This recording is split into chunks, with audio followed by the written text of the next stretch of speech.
naman ang babaeng nangangalang Criza Cubillas, 18 taong gulang na nagmula pa sa lungsod ng Marikina. Angela Fleur Fernandez, 20 taong gulang, mula sa bayan ng San Mateo, probinsya ng Rizal. J. Isabel Candilado, 18 taong gulang, mula sa lalawigan ng Davao. Isang mapagpalayang umaga sa ating lahat. Shane Pascual, 19 na taong gulang, mula sa bayan ng Santolan, lungsod ng Pasig. Mabusilak na araw sa inyong lahat.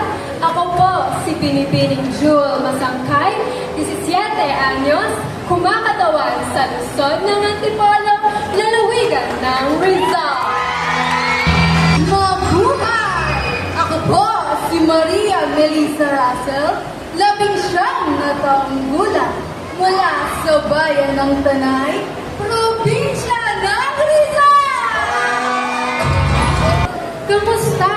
Ako si Binibini Trixie Remolagar Medina, 20 taong gulang, nagmula sa bayan ng Taytay, probinsya ng Rizal. Mapagpalang araw po sa inyong lahat.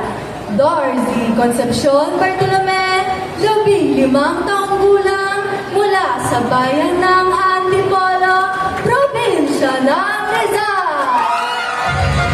Binibining Sheena Litigan, 18 taong gulang, nagmula sa Marikina. Giselle Melanciana, 16 na taong gulang, nagmula sa probinsya ng Rizal, bayan ng Binangonan. April Marlicky, 19 na taong gulang, mula sa bayan ng Taytay, lalawigan ng Rizal. Mabuhay Santa Lucia! Mabuhay Pilipinas! Ako si Avril Lindsay Brown, 19 na taong gulang, mula sa bayan ng Tanay, probinsya ng Rizal. Noble Honey Cruz Dumandan, 18 taong gulang, mula sa bayan ng Caloocan. Jermaine Moon, nag-18. Jermaine Moon, 20 taong gulang, nagmula sa bayan ng Rodriguez, probinsya ng Rizal. Magandang hapon po. Ako po si Janina Eliana Watson Baranan, 19 na taong gulang.